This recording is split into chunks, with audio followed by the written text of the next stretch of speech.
또 주신 은혜를 또 살펴보고자 합니다. 자, 먼저 본문의 말씀의 배경이 되는 지명은 가이사랴 이게 빌립보인데 우리가 좀 이 지명에 대해서 먼저 좀 살펴볼 필요가 있습니다. 자, 먼저 27절에 보면 예수와 제자들이 빌립보 가이사랴 여러 마을로 나가실새 길에서 제자들에게 물어 이르시되 사람들이 나를 누구라고 하더냐? 예수님의 질문입니다. 자, 먼저 이 가이사랴 빌립보는 로마 황제가 이 하사한 영지입니다. 예, 황제가 내려준 땅이고 그리고 그 황제의 칭호를 붙여서 가이사라라고 이렇게 붙인 거예요. 자, 이 가이사랴 빌립보 지명의 좀 유래를 좀 먼저 살펴보면 먼저 이 빌립보의 아버지가 헤롯입니다. 헤롯이 이 지역 가운데서 황제를 이게 영지를 받은 것, 이 땅을 하사 받은 것을 기념하기 위해서 여러 이제 어마어마한 신전들을 많이 지어놨어요. 그리고 이 헤롯의 아들 이 빌립보가 또 황제의 영광을 또 기리기 위해서 또 자신의 또 어떤 뭐랄까요 황제를 위한 수고들, 그 애씀들이 상당히 많이 있는 도시입니다. 당시의 지명을 보면 가이사라라고 하는 이 지명이 두 군데가 있었는데 하나는 해안 지역에 하나가 있었고, 근데 이 빌립은 어떤 마음을 가졌냐면 특별히 자신에게 특별하게 황제가 준 땅이다, 영지다라고 하는 의미를 좀 되살리기 위해서 이 빌립보다라고 하는 이름을 좀 더했습니다. 어찌됐든 간에 여러분들이 먼저 아셔야 될 것이 무엇이냐면 이 가이사랴 빌립보가 그냥 지명은 아니고 이 세상의 중심지로 여러분 보시면 좋을 것 같습니다. 왜냐하면 황제가 준 땅이기 때문에 그래요. 아무에게나 이 황제가 땅을 주지 않았습니다. 근데 특별한 의미가 있는 그 땅, 거기에서 예수님이 질문을 하시는 거예요. 너희들은 나를 누구라 하느냐? 사람들이 나를 누구라 하느냐? 단순히 이 고백은 신앙 고백을 넘어서는 거예요. 여러분 이런 거 있죠. 우리가 평안이다라고 하는 거 의미를 따져봤을 때 당신 참 평안합니까? 자, 두 가지 배경 속에서 대답을 할 수가 있습니다. 하나는 내가 정말 지금 힘들어요. 어려워요. 그 가운데서도 주님이 나와 함께 하심을 믿고 평안합니다. 이렇게 대답하는 사람이 있고, 또 하나는 그냥 내 삶에 아무런 문제가 없어요. 그래서 내 삶이 하나님의 은혜로 평안합니다. 자, 우리는 평안합니다라고 하는 말을 대답을 해도 그 속을 누가 알겠습니까? 근데 그 배경 속에서 어떤 배경 속에서 평안하냐, 이거는요 하늘과 땅 차이인 거예요. 마찬가지로 사람들이 나를 누구라 하느냐, 그럼 너희들은 나를 누구라 하느냐, 이거요 물어보셨는데 이거는 이 대답은 목숨을 걸고 자기의 목숨을 내놓고 이 질문에 대답을 해야 되는 것입니다. 왜요? 지금 어디서 물어보는 겁니까? 바로 황제가 준 땅, 그 세상의 한복판에서 하나님이 지금 질문하시는 거예요. 예수님이요. 그 의도성을 갖고 있는 거죠. 지금 이 땅의 주인은 누구입니까? 바로 가이사랴예요. 로마 황제예요. 뻔히 이 땅의 주인이 누구인지 아시면서 너희들은 나를 누구라 하느냐 했을 때 제자들이 이런 저런 대답을 하죠. 뭐 세례 요한이다 하고 예레미야라 하고 엘리야라 하고, 그거 말고 그러면 너희들은 나를 누구라 하느냐? 그때 베드로가 뭐라고 대답을 합니까? 주는 그리스도시요. 이렇게 대답을 합니다. 그리스도가 뭡니까? 왕 아닙니까? 그러니 이 대답은요, 이 신앙 고백은 목숨을 내놓고 한 고백이에요. 그러므로 오늘 예수님께서 세상의 한복판에서 우리에게 요구하시는 것이 있습니다. 하나는 무엇이냐? 우리가 이 세상의 한복판에서 주님을 그리스도로 왕으로 고백할 수 있어야 되는 거예요. 그러나 여러분들이 주님을 그리스도로 왕으로 고백한다라고 하는 건 어느 정도 각오는 하고 고백을 하고 있어야 된다라는 겁니다. 그냥 기독교 국가에서 아무런 신앙의 제한이 없는 그런 삶 속에서 주님은 그리스도시요 살아계신 하나님의 아들입니다, 이런 고백이 아니고 정말로 여러분들이 이미 주인은 정해져 있어요. 이 주인 외에 다른 거 이야기하면 안 돼요. 그런 상황 속에서 주님은 그리스도이십니다. 왕이십니다. 우리의 마음에 이 세상 한복판에서 이런 고백을 할 수 있는 우리 마음의 준비가 항상 있어야 된다라는 거예요. 여러분, 우리나라도 마찬가지지 않습니까? 우리가 불과 코로나 이 시대를 지내온 지 이제 1년 반, 이제 2년이 가까이 오고 있습니다. 한번 찬찬히 생각해 보세요. 직장 생활하면서 교회 간다고 하면 이미 핍박해요. 이제 사람들이 교회 다니는 거 부끄러워서 이야기를 못하는 그런 시대 가운데 살고 있습니다. 손해보니까요. 그런데 우리는 마음에 준비를 하고 있어야 됩니다. 세상 한복판에서 그래도 주님이 누구다라고요?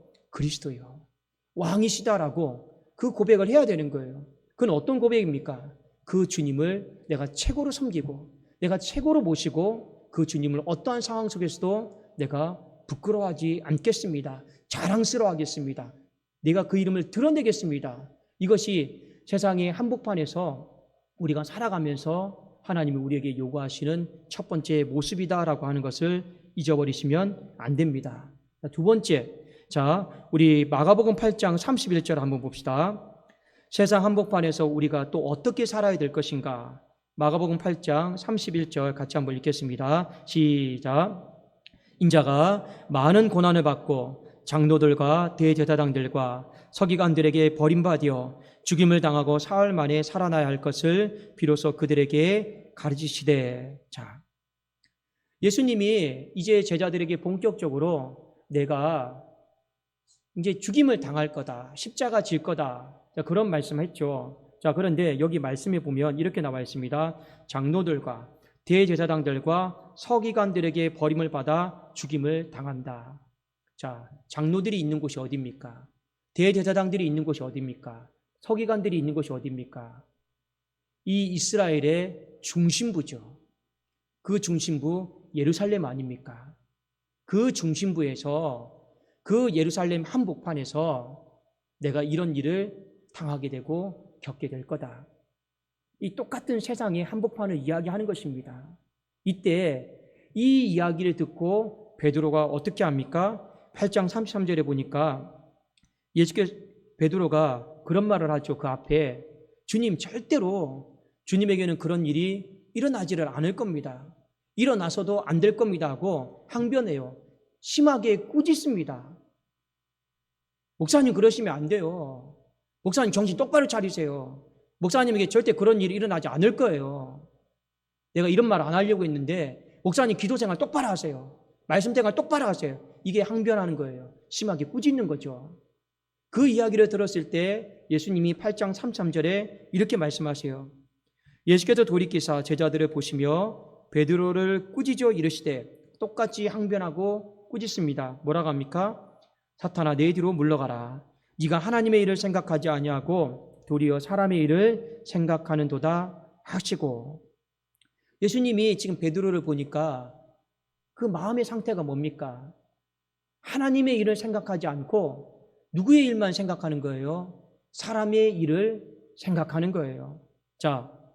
우리가 주님 앞에 요구받는 두 번째 세상을 살아가야 될 모습, 이 세상의 한복판에서 우리가 살아가야 될 한 가지 모습입니다. 그건 뭐냐면 하나님의 일을 생각하고 살아가야 된다라는 거예요. 여러분, 하나님의 일을 생각한다라고 하는 건 다른 게 아닙니다. 하나님의 일에 내가 전념하는 거예요. 사도 바울 아시죠? 사도 바울은 결혼을 하지 않았습니다. 이유는 딱 한 가지입니다. 하나님 앞에 양해를 구했어요. 독신의 은사를 가져서 결혼을 안 한 게 아니고 사도 바울은 하나님의 창조 질서는 결혼하는 건데 그럼에도 불구하고 자기는 결혼하지 않겠다고 했습니다. 하나님 앞에 허락과 양해를 구한 거예요. 왜요?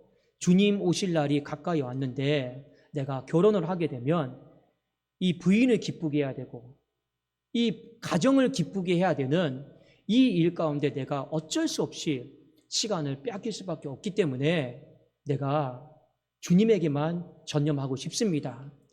이걸 하나님 앞에 허락을 구한 거예요. 그래서 하나님 앞에 허락을 받고 그의 인생에 이 결혼이다라고 하는 하나님의 창조 질서 섭리를 비껴나간 겁니다. 이유는 마음의 동기가 확실한 거예요. 결혼하면 아내 기쁘게 해줘야죠. 아내는 남편 기쁘게 해줘야죠. 또 애 낳으면 애한테 모든 걸 다 쏟아야 되죠. 사람이 몸이 하나인지라 하나님의 일과 이 내 인간의 일에 둘 다 전념이 안 돼요. 우리는 그 퍼센테이지의 차이만 있지. 그런데 하나님은 베드로에게 뭐라고 말씀하셨습니까? 네가 하나님의 일에는 지금 전념하지 않고 사람의 일을 생각하고 사람의 일에 전념한다라는 거예요. 어떤 선택도 기준도 하나님 생각하지 않고 그냥 사람의 기준 맞춰놓고 생각하고 결정하고 전부 다 그렇다라는 거예요. 그러니까 주님이 이 십자가 이야기를 하면서 바로 그런 이야기하는 겁니다. 네가 이 세상의 한복판에서 하나님의 일을 생각하면서 자꾸만 마음에 전념하면서 그렇게 살아야지 왜 인간적인 생각, 육적인 생각하면서 네가 살아가느냐. 이 부분에 대한 꾸짖음인 것이죠. 맞습니다. 여러분, 우리가 이 세상의 한복판에서 살아가야 될 한 가지 분명한 목적과 모습입니다. 하나님의 일을 생각하세요. 주님도 우리에게 분명히 말씀하셨잖아요. 너희는 먼저 그의 나라와 그의 의를 구하라. 하나님의 일을, 하나님의 교회를 먼저 생각하라고 하신 거예요. 그리고 나서 우리에게 먹을 거, 입을 거, 마실 거 우리가 생각하면서 살아가는데 이 부분은 내가 너희들이 전념하지 않아도 내가 충분히 도와주겠다. 그것이 바로 하나님의 약속이었습니다. 여러분, 겉으로 봤을 때는 주님 생각하는 것 같아요. 그러나 하나님이 그 속을 들여다보시면서 뭐라고 말씀하는 겁니까? 하나님의 일에 전념하진 않고 사람의 일에, 육신의 일에만 전념하고 있다. 이 십자가 사건을 앞두고 말씀을 하신 거예요. 그러면서 그 뒤에 34절에서 38절까지의 말씀에 보면 우리가 이 땅을 살아가면서 하나님의 일에 전념하는 자의 모습이 어떠한 모습인가를 좀 확장시켜서 예수님이 말씀을 하셨습니다. 자, 세상의 한복판에서 우리는 마지막 세 번째 주님의 제자임을 잊어버리면 안 된다라는 거예요. 내가 하나님의 제자다라고 하는 걸 잃어버리면 안 돼요. 그걸 잃어버리지 말고 내가 어떻게 이 제자로서 하나님의 일을 실현하면서 드러내면서 내가 살아갈 수 있을까? 마지막 이 부분을 말씀하셨습니다. 자, 한번 우리 마가복음 8장 34절을 같이 한번 읽어보도록 하겠습니다. 시작. 무리와 제자들을 불러 이르시되 누구든지 나를 따라오려거든 자기를 부인하고 자기 십자가를 지고 나를 따를 것인지라. 제자에 대해 말씀하십니다. 제자에 대해 잊어버리지 마라. 너희들은 제자다. 제자예요. 제자는 여러분 뭡니까? 주님을 따라가는 사람이 제자입니다. 자, 그런데 주님을 따라갈 때 어떻게 따라가야 되느냐? 자기를 부인하고 자기 십자가를 지고 주님을 따라가야 된다. 그러면 이 자기 부인과 자기 십자가를 진다라고 하는 것은 무엇이냐?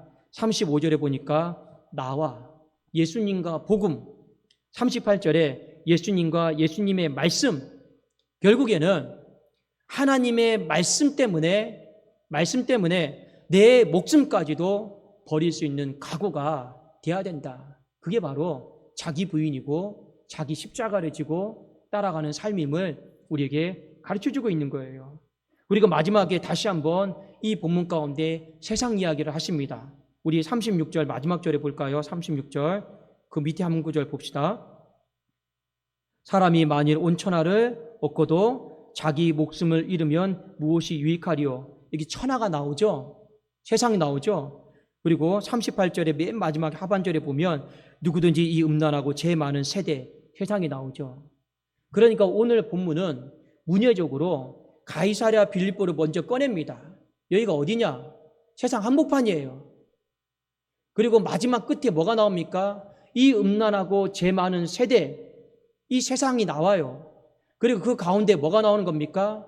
예수님이 못 박히게 될 그 예루살렘 중심 세상이 나옵니다.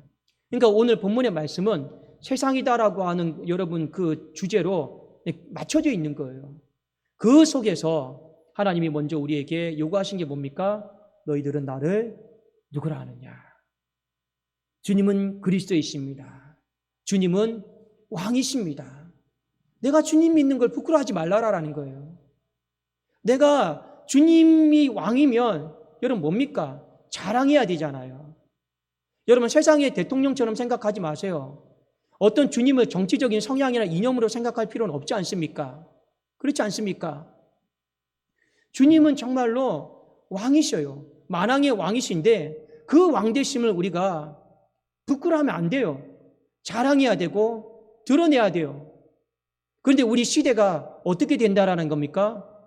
점점 핍박과 환난 속에서 그 이름을 부끄러워하는 상황과 환경으로 그런 일들이 많이 발생할 거라는 거예요.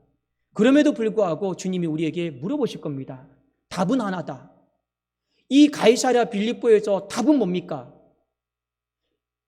이 로마 황제가 왕이에요. 그게 답이에요. 이 답 외에는 어떤 답도 할 수가 없어요. 그러면 여러분 다 끌려가는 거예요. 답이 하나밖에 없는 이 땅에서 주님은 우리에게 그 답 이야기하지 말고 주님이 답이시다. 주님이 왕이시다. 이 부분을 너희는 나를 누구라 하느냐? 단순한 여러분 신앙 고백이 아닙니다. 우리의 목숨을 걸고 우리의 삶을 걸고 하나님이 이 세상의 한복판에서 대답하기를 원하는 거예요. 그 대답을 듣기를 원하시는 거예요. 두 번째가 여러분 무엇입니까? 이 세상의 한복판에서 우리가 어떻게 살아야 되겠습니까? 당연히 세상 한복판에 살다 보면 세상 생각 많이 하죠. 먹을 거, 입을 거, 마실 거, 육적인 생각 상당히 많이 하죠. 베드로가 그랬습니다. 주님 생각한다라고 주님 절대 그러면 안 됩니다. 제가 충고하겠습니다. 그렇게 한 거거든요. 그런데 주님은 심하게 혼냈어요. 심하게 꾸짖었습니다. 인간아, 뭐 생각하고 너 살고 있냐? 도대체 네 머릿속에는 하루 종일 뭐가 들었냐? 하나님의 일에 전념해야지. 세상 일에 전념하면 어떡하겠느냐? 지금 그 얘기하는 거예요. 주님의 십자가는 여러분 뭡니까? 하나님의 그 창조 전부터 그 구속사역 가운데 이루어진 그 일을 실행하고자 주님은 하나님의 일 한 가지 바라보면서 그의 삶을 드리겠다고 하고 있는데 제자는 지금 무엇을 하고 있습니까? 사람의 일을 생각하고 있고 육신적인 생각하고 있고 사람의 일에 전념하고 있습니다. 여러분, 우리가 이 땅을 살아가면서 있잖아요. 물질도 신경 써야 되고 돈도 신경 써야 되고 명예도 신경 써야 되고 승진도 해야 되고 다 해야 될 것들이 참 많이 있습니다. 그 모든 것들을 생각한다라는 것이 죄는 아니에요. 그러나 하나님은 우리에게 물어보시겠죠. 네 안에 하나님의 일을 먼저 생각하는 마음이 있고 난 다음에 세상 일을 생각하는 사람과 이것이 없는 상태에서 세상 일에 전념하는 사람은 하늘과 땅 차이인 것입니다. 근본적으로 우리의 마음 안에 뭐가 있어야 됩니까? 하나님의 일을 생각하는 그 하나님의 몸된 교회를 향해서 전념하고자 하는 그 마음, 여러분 그거 어디다 다 팔아먹지 마시라라는 거예요. 어디다가 다 두고 오지 마시라라는 거예요. 그거 다 잃어버리고 그냥 저 사람이 기뻐하는 기준대로 맞춰주고 또 저 사람이 기뻐하는 기준대로 맞춰주다가는 여러분 우리가 하나님 앞에서 부끄러운 자로 드러날 수밖에 없다라고 하는 거예요. 이 모습을 우리에게 가르쳐주고 있습니다. 제가 아침마다 조회할 때마다 우리 교육자들에게 반드시 이야기를 해요. 우리 사역은 물질 때문에 하면 안 된다. 조회할 때마다 얘기해요. 우리 돈 벌려고 사역하는 거 아니다. 돈 벌려고 여러분 우리의 인생을 건다라면 여기 있으면 안 돼요. 우리 뭐 때문에 하는 겁니까? 하나님의 일에 전념하기 위해서 이 일을 하는 것뿐이에요. 그것이 더 가치 있는 일이고 그것이 더 명예적인 일이고 그것이 더 존귀한 일이겠고 그것이 나중에 하나님 앞에서 부끄럽지 않는 일이기 때문에 그거 하나 때문에 하는 거예요. 그렇지 않겠습니까? 우리가 필요한 게 바로 이 시대가 바로 그거예요. 하나님은 누구를 찾으실까요? 물론 모든 사람들에게 다 사역자를 하라고 하는 것은 아닙니다. 우리가 사역자를 하든 어떤 일을 하든 간에 우리의 그래도 기본적인 마음, 먼저 하나님의 일을 생각하겠다는 마음, 먼저 주의 몸된 교회를 생각하겠다라고 하는 이 마음, 그거 하나는 어디다가 두고 오거나 팔아먹고 오면 안 된다라는 겁니다. 하나님은, 예수님은 베드로에게 이 세상의 한복판에서 이 부분을 놓치지 마라 경고하신 거예요. 혼내신 거예요. 마지막 여러분 무엇입니까? 여러분, 이 세상을 살아가면서 내가 제자로 살아간다라고 하는 것을 다시 한번 마음속에 새기십시오. 제자는 다른 게 아닙니다. 말씀 따라가는 사람이에요. 말씀 따라가는 사람이에요. 이 말씀을 따라가면서 여러분, 내 목숨까지 내놓을 수 있는 사람, 그것이 바로 제자 아니겠습니까? 마지막에 주님이 우리에게 한 가지 염려하셨습니다. 이 세상이 음란하고 죄 많다. 유혹거리가 그렇게 많다. 그러니 이 속에서 제자로 살아간다라는 거, 나와 복음을 부끄러워하지 않고 말씀대로 살아간다라는 거 쉽지는 않을 것이다. 여러분, 첫 번째 요구하시는 거, 두 번째 요구하시는 거, 세 번째 요구하시는 거 쉬운 거 하나도 없습니다. 그래도 우리의 신앙은요, 좁은 문이고 좁은 길이에요. 그런데 주님이 우리에 의해서 하신 일들, 베풀어 주신 사랑, 그 은혜들을 생각하면 이것은 그래도 어려운 일이지만 우리가 충분히 가치를 부여하고 해낼 수 있는 일들이 아니겠느냐. 이 부분에 대한 주님의 말씀이었습니다. 우리 사랑하는 성도님들, 세상 한복판에 우리는 살아가고 있어요. 그리고 이 세상 한복판에서 주님이 오늘 우리에게 질문하시면서 무엇을 요구하시는가, 그것을 다시 한번 잘 기억을 하시고, 저도 이것이 목회의 한 가지 방향 중에 하나입니다. 목회에 여러분 다른 거 없지 않습니까? 주님의 왕되심을 드러내고, 그 왕되심을 드러내기 위해서 밤낮으로 찬송하는 거 아니겠습니까? 그리고 목회 다른 거 없잖아요. 우리 주의 백성들을 하나님의 제자로 만들어내는 거 아니겠습니까? 돈 잘 버는 제자로 만들어내는 겁니까? 아니잖아요. 하나님과 복음을 위해서 헌신할 수 있는 그 제자로 만들어내는 게 목회 아니겠습니까? 그렇지 않습니까? 또 여러분, 우리가 살아가는 이것이 무엇입니까? 정말 이 세상의 한복판에서 그래도 제가 왜 목회자가 여러분들에게 교회 오십시오, 교회 오십시오, 교회 오십시오 그렇게 합니까? 집에서 예배 드리지 마시고 왜 교회 오시라고 합니까?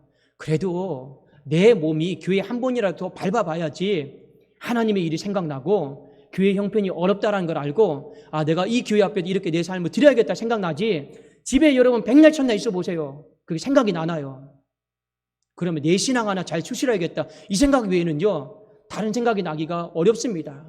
그래서 교회 문 열어놓고 한 번 더 오십시오, 또 오십시오, 오십시오. 그렇게 우리가 오다 보면 하나님의 일을 자꾸 생각하도록 내 삶의 주파수가 맞춰지기 때문에 그렇게 하는 것 아니겠습니까? 그게 목회의 여러분 작은 방향입니다. 여러분의 신앙의 작은 방향도 똑같이 동일하게 한번 적용해 보시고 잘 적용하셔서 정말로 주님이 보실 때, 그래, 네 대답이 맞다, 이 삶이 맞다, 네가 따라오는 모습이 맞다라고 우리 넉넉히 칭찬받고 인정받을 수 있는 교회 되기를, 우리 모두 신앙이 되기를 예수님의 이름으로 축원합니다. 기도하겠습니다.